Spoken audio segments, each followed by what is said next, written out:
एक बहुत सिंपल सा नियम है। कभी भी कोई श्लोक लिखा होता है ना, तो उस श्लोक को वो लगेगा कैसे। हमेशा तो अपन कहते हैं ना कि बुक में लिखा हुआ श्लोक एज इट इज लगा नहीं। क्यों? जैसे मैंने आपको करण अलग सिखाया, टेंथ हाउस अलग सिखाया, टेंथ लॉर्ड कहाँ जाएगा वो अलग सिखाया। उसको कंबाइन तो आपको करना पड़ेगा ना। Same with book. बुक में पहले एक सूत्र बता दिया, भावेश कैसे खराब होगा। भावेश का मतलब भाव का स्वामी, है ना। तो भावेश कैसे खराब होगा, नेक्स्ट चैप्टर में उन्होंने बता दिया एक नियम और। तो कंबाइन कौन करेगा, उसका वेरिएशन कौन ढूंढेगा। तो श्लोक पढ़ने के तरीके क्या है, कैसे हम बुक को जज कर सकते हैं, बुक पढ़ने के तरीके क्या है। मैं श्लोक दिखा, मैं आपको पहले इस किताब में लिखा हुआ बता देती हूँ, आप सबको ही पता है कि उस बुक के अंदर लिखा गया है कि कोई भी भाव का स्वामी, आप सबको पता है, अपने से आठवां जाए। कोई भी भाव का स्वामी अपने से आठवां जाए, इतना सबको समझ आ गया ये बात, कि अपनी जगह से आठवां जाए। ठीक है। तो उस भाव का जो संबंधी है, मतलब उस भाव में को रिलेटिव है, उससे हमको पीड़ा देगा, मतलब उसका सहयोग या उसका साथ हमको कम देगा। ये बुक में लिखा है। ठीक है। इसको अपन देखें एक बार। ठीक है, इसके अंदर क्या लिखा गया है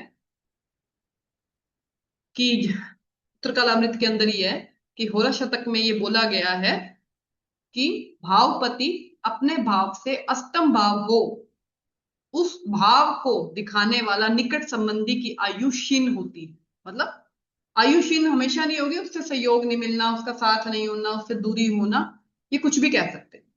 उदाहरण के लिए तुला लगन का जातक का तृतीयेश गुरु बनता है, जो दशम भाव में चला जाए तो अपने से आठवां गया, अपने से आठवां चला गया तो दिक्कत देगा। इसमें इन्होंने दूसरा एग्जाम्पल दिया है मकर लगन का जातक। मकर लगन में चौथे घर का स्वामी कौन बनता है, मेष राशि आती। मेष राशि कहां पर गई, मेष राशि का स्वामी शुक्र अगर 11वें घर में चला जाए, वहां भी उसकी खुद की राशि होती है। ठीक है। वृश्चिक राशि, मकर लगन के लिए चौथे भाव का स्वामी कौन बना, मंगल। और मंगल अगर उठ के 11वें घर में चला जाए, वहां पे वृश्चिक राशि है, तो इसमें आगे लाइन लिखी हुई थी माता से संबंधित दिक्कत देगा, या माता को अल्पायु देगा, या माता से दूरी देगा। अब मेरे को बताओ, ये एज इट इज लगेगा या नहीं लगेगा, इसको समझेंगे कैसे। ठीक है। दो चार्ट है मकर लगन के, बनाओ फटाफट बनाओ, दो मकर लगन के चार्ट मैं दिखा दूंगी, तो फिर इजी हो जाएगा ना। हट में मेरे को दो से और पॉइंट खुद बता दोगे, मैडम ये स्वय राशि का है, मैडम ये है, मैं ही बता देती हूँ फिर।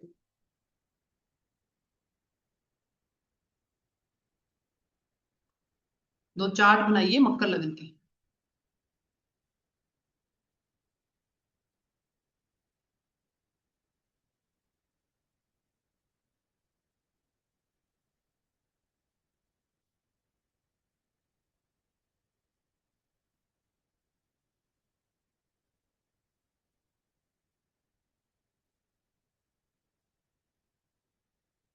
बन गए। ठीक है। दोनों चार्ट के अंदर चौथे भाव में आती है मेष राशि, क्योंकि दोनों मकर लगन के चार्ट है, तो मेष राशि आती। दोनों चार्ट के अंदर मंगल बैठा है 11वें घर में, डाल दो मंगल को 11वें घर में, तो अपने से अष्टम गया। ये सूत्र आ गया इस जो मैंने पढ़ाया आपको सूत्र अभी। ठीक है। तो दोनों चार्ट के अंदर मंगल अष्टम में गया, chart one and chart two. ठीक है। अब इस कुंडली में ये लिखा हो कि अब ये दोनों कुंडलियां हैं, इसमें वो सूत्र नहीं लग रहा है, एक में लग रहा है और एक में नहीं लग रहा है। एक में लग रहा है, मैं बताऊंगी, मैं अभी और ग्रह बताऊंगी, लेकिन मैं बता रही हूँ एक में लग रहा है और एक में नहीं लग रहा। तो जब भी हमें ये सूत्र कोई जज करना हो, जब भी हमें सूत्र जज करना हो, मतलब अब हमें क्या करना है जज, फोर्थ हाउस। हमको क्या जज करना है, fourth house.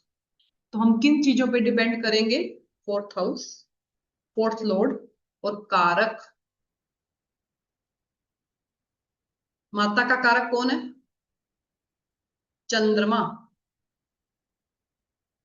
Fourth house, fourth Lord और कारक, हम तीनों को देखेंगे। अगर तीनों पीड़ित हैं, अगर तीनों पीड़ित हैं तो दिक्कत आ जाएगी,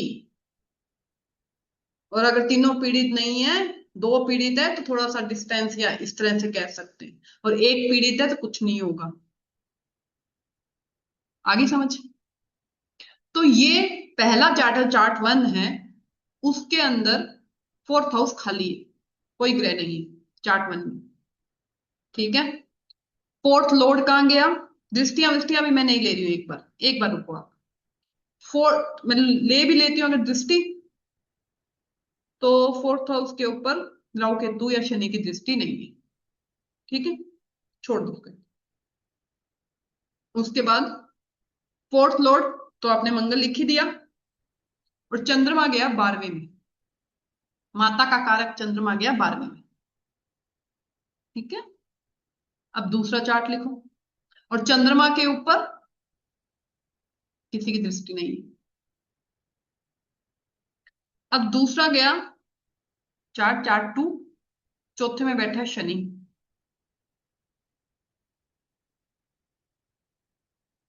चंद्रमा गया छठे में शुक्र के साथ। ठीक है। और शनि की तीसरी दृष्टि कहाँ गई? चंद्रमा पे गई। अब माता का सुख किसको नहीं मिला, ये बता दो मुझे।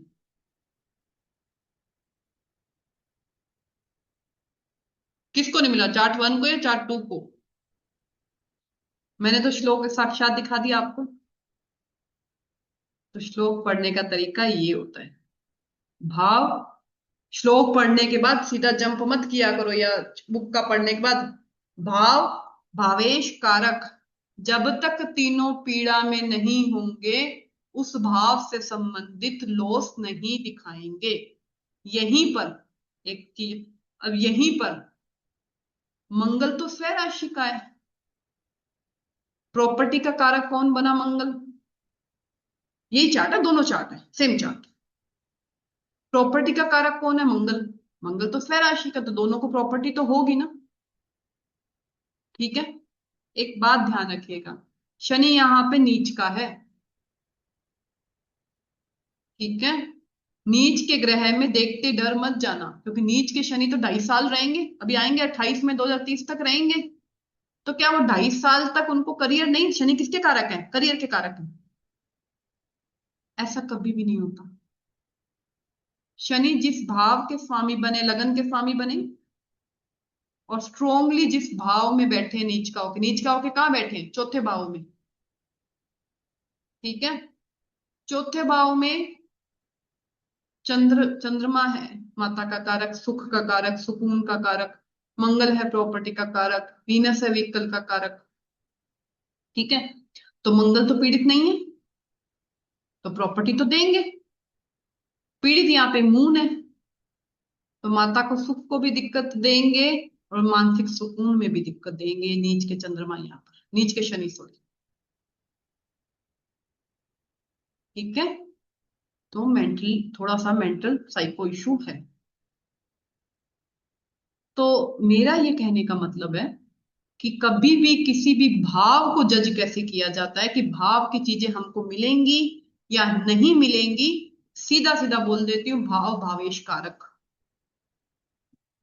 अगर ये लोग, आप लोग बोलते हो ना वो अपने से अष्टम गया, तो वो अपने से अष्टम गया, वो एक जस्ट अ पॉइंट, अगर वो स्वय राशि का गया तो प्रॉपर्टी दे रहा है ना भाई। लेकिन जब तक कि वो भाव, और भाव तीनों चीजें पीड़ा, इसमें तो तीनों। अष्टम गया तो क्या लिखा हुआ किताब में? अष्टम गया तो उस भाव से संबंधित जो रिश्तेदार है उसको पीड़ा देगा। तो तीनों खराब होने चाहिए थे पीड़ा देने के लिए। दूसरे चार्ट में तो मदर के साथ है एकदम, जो पहला चार्ट है सॉरी, चार्ट 1 जिसमें शनि नहीं है। तो दूसरे चार्ट में मदर बहुत छोटी उम्र में एक्सपायर हो गई थी। ठीक है। आया कुंडली जज करने का तरीका। जंप मत करिए एक चीज से। पूरी कुंडली का विश्लेषण होता है अपन जब भी कुछ करते हैं तो। पूरी की पूरी कुंडली का विश्लेषण होता है, और बहुत इजी विश्लेषण है। हमने उसको कर दिया है। मैंने दिया, लिखा है ना, मून मन का कारक एक्सप्रेस है, उसको मानसिक सुख है ही नहीं है, तो मैंने बताया ही है। सुकून नहीं है मानसिक, हर वक्त स्ट्रेस है। ठीक है। इतना सबको क्लियर हुआ कि कैसे हमको भाव भावेश व सब चीजें जज करनी है। एक्सेप्शनल्स आएंगे, मैं हमेशा बोलती हूँ एक्सेप्शनल्स आते हैं, बट हमको अपना कॉन्फिडेंस होना चाहिए। हमको अपने पे, मैं नहीं डरती चाहे कुछ ही आए, ठीक है। तो अपना जब कॉन्फिडेंस इतना स्ट्रोंग होता है ना, तो हम लोग कुछ भी जज कर सकते हैं, ठीक है। चलिए ये सेशन स्टार्ट करते हैं। तो आज के टॉपिक थे, क्लियर हुए? पहली कुंडली आएगी शादी की, और दूसरी कुंडली आएगी कुंडली मेरे पास क्यों आई, ठीक है। जितना छोटा लिख सको उतना छोटा लिखना, जितना छोटा लिख सको, कोशिश करो अपने आप को बांधने की। मैंने जो बताया, कई लोग क्या करते हैं लिखने में, गलती क्या करते हैं, है गलतियां ये, कि भाव से देख लिया, देन भावेश से देख लिया, देन कारक से देख, नहीं, आप सीधा जज करो शादी कैसी है, इसका तिथि का स्वामी खराब हो रहा है, इसका भावेश खराब है, ये शादी, बस। हमको, मैं एक बहुत सिंपल बात बता दूं, ज्योतिष में पहली चीज है जातक को प्रॉब्लम से कैसे बाहर निकालना। पहली चीज क्या है, दुखी होके जो आया है उसको परेशानी से बाहर निकालना। उसको परेशानी से बाहर निकालेंगे कैसे, जब उस सारे में से सारे ने परेशानी में आया, मतलब नेगेटिव पॉइंट है, ठीक है। अपन को क्या करना है, उसमें से पॉजिटिविटी ढूंढनी है, कहाँ उसको अपन मतलब सुकून दे सकते हैं, या क्या रेमेडी करा सकते हैं, कहाँ अपन पकड़ सकते हैं, क्लियर, ठीक है। तो नेगेटिव के साथ में ये, जैसे अभी शादी का चार्ट आएगा, वो मेरी प्रिडिक्शन ही है वो भी, ठीक है, मैंने बोला था तभी हुई है। तो वो मैं दूंगी, उसको देख लो, ठीक है। मैं हमेशा बोलती हूँ, दुखी होके परेशान होके तो आते हैं, अपना काम है सुकून देना, पहली चीज है। मेरे पास डिप्रेशन के भी बहुत लोग हैं, मेरे पास शादी, नौकरी, सबके फीडबैक है मेरे पास। एंजाइटी एंड स्ट्रेस के ऐसे फीडबैक हैं जिसमें मेरे से बात करने के बाद नॉर्मल है। रीजन मुझे पता होता है, चार्ट कहाँ खराब हो रहा है, कहाँ मुझे सॉल्व करना है, तो सॉल्यूशन सिखाने की कोशिश कर रही हूँ, कि हमको जो क्वेश्चन आया उसको पकड़ो। आज मैं एक आज का एक्सपीरियंस बता दूं, किसी का आया था, हम व्हाट्सएप पे आया था किसी का, तो उनके बच्चा 4 साल का हो गया, 4 साल से बच्चा बोला नहीं है। बोला मैम प्लीज रेमेडी दे दो। मैंने देखा फटाफट चार्ट, मैंने रेमेडी जैसे ऑडियो मैंने, मरकरी आपको पता है, कोई बच्चा बोल नहीं रहा तो किसका प्रॉब्लम है, सेकंड हाउस का, मरकरी हाउस का, मरकरी था। तो मैंने ऑडियो, मेरी आदत है मैं लिखती नहीं हूँ, मैं ऑडियो में भेज देती हूँ, इतना मेरे से टाइप नहीं होता। तो मैं ऑडियो में जैसे ही भेजा, ऑडियो सेंड नहीं हुआ, नेटवर्क चला गया, ऑडियो सेंड नहीं हुआ, मतलब मरकरी का कितना प्रॉब्लम है, सोच लो खुद उस चार्ट में। मैंने नेट कनेक्ट, नेट चेंज कर दिया, दोबारा कर दिया, मेरा ऑडियो सेंड नहीं हुआ। फिर मैंने उसको स्क्रीनशॉट बोला उस लेडी को, उस चीज का वापिस, कि मैं दो बारह, मतलब इतनी देर से आपको ऑडियो भेजने की, सेंड करने की कोशिश कर रही हूँ, मेरा ऑडियो सेंड नहीं हो रहा, मैं दोबारा ऑडियो बना के दोबारा आपको भेजी हूँ, तो आप सोच लो आपके घर में मरकरी का कितना इशू है, ठीक है। मरकरी कौन दिखाता है, बहन, बहन, बुआ, मासी, ठीक है। तो मैंने कहा पहले तो सॉल्व करो, ठीक है। मरकरी के वो दाल चावल, मून का सेकंड लॉर्ड बना था, तो मून एंड मरकरी की दाल, ठीक है। और कोई अफ्लिक्शन नहीं है, मून मरकरी राहु केतु के साथ नहीं बैठे हैं, कोई अफ्लिक्शन नहीं है चार्ट के अंदर। तो मैंने बोला पितरों का इशू चल रहा है, ये जो अगर मेरा ऑडियो रुक गया ना, तो तुम समझो तुम्हारा मरकरी, तुम्हारे घर में कितना मरकरी खराब। तो फिर मैंने उनको दोबारा ऑडियो भेजा और उनको ये सॉल्यूशन बताया।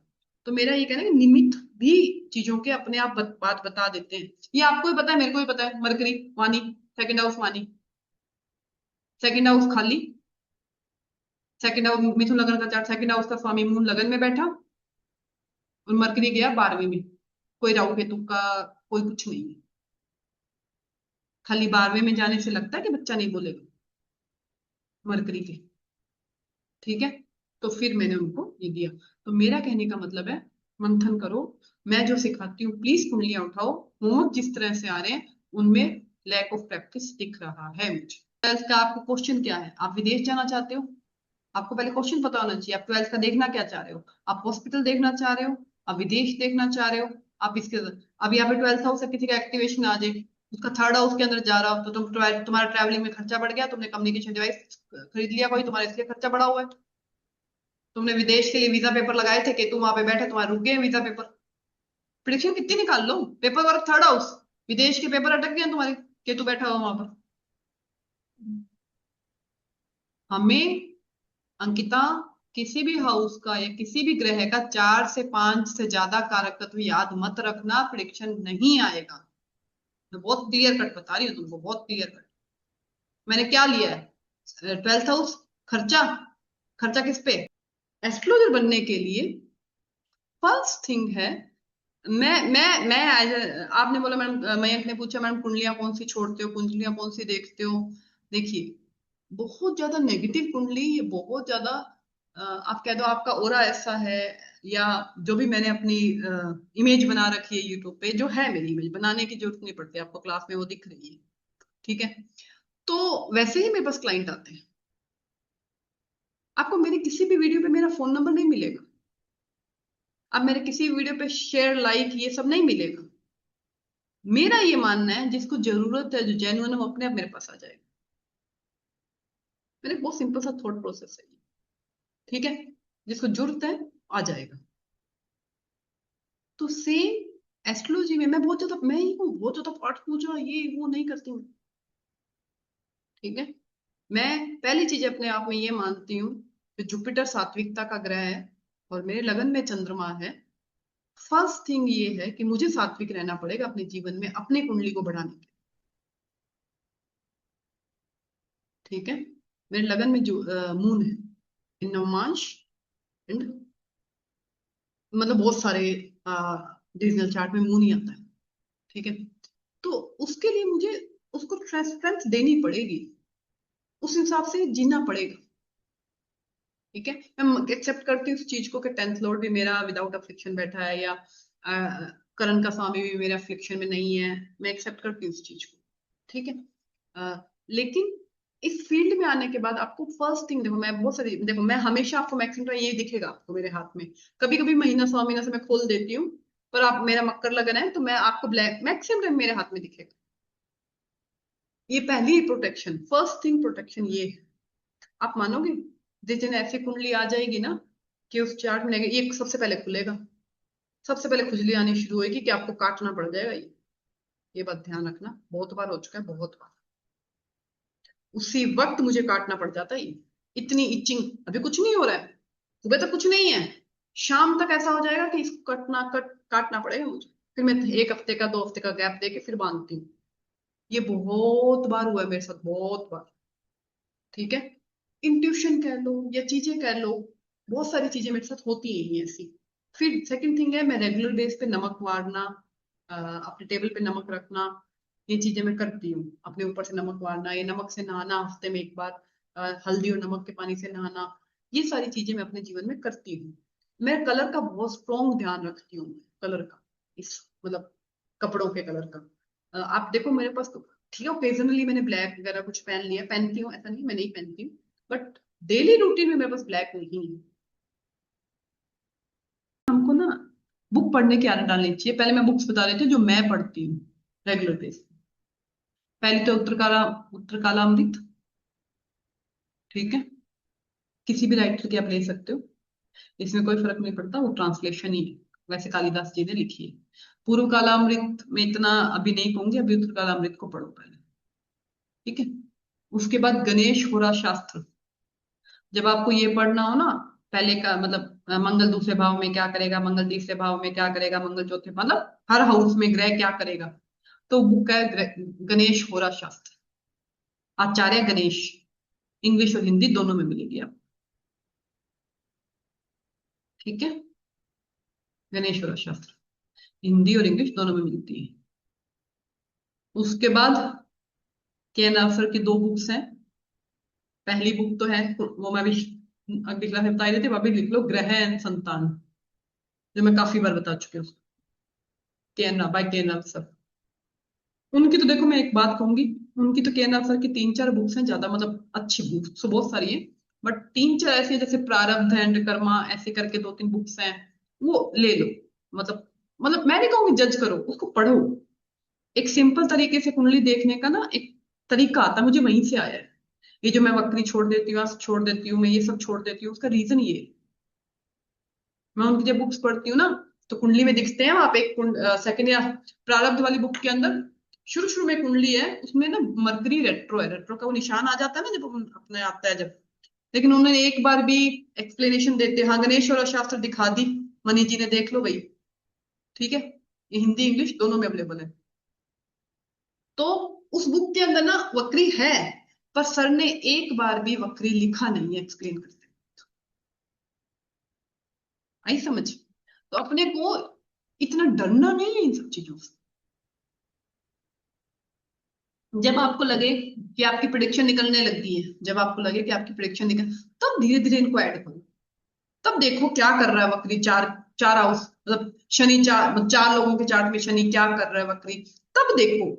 शुरू में हमने एस्ट्रोलॉजी स्टार्ट की, ये ले अस्त, मृत्यु भाव, वक्री, शत्रु क्षेत्री, ये ले और जीरो यहाँ पर, आउटपुट जीरो, है ना? गलत कुछ भी नहीं है, यूज करने का लेवल है बस। अब सब लिखेंगे सूर्य यहाँ पे उसको दिग्बल मिला हुआ है, अरे स्ट्रेंथ के अंदर सारा कैलकुलेट होता है यार, 6 टाइप की स्ट्रेंथ है, सारा कैलकुलेशन उसके अंदर है। दिग्बल का भी, स्थान बल का भी, चेष्टा बल का भी, उच्च का भी, नीच का भी। हम क्यों अलग अलग जज करें उसको? ठीक है, तो मैं आपको दिखाती हूँ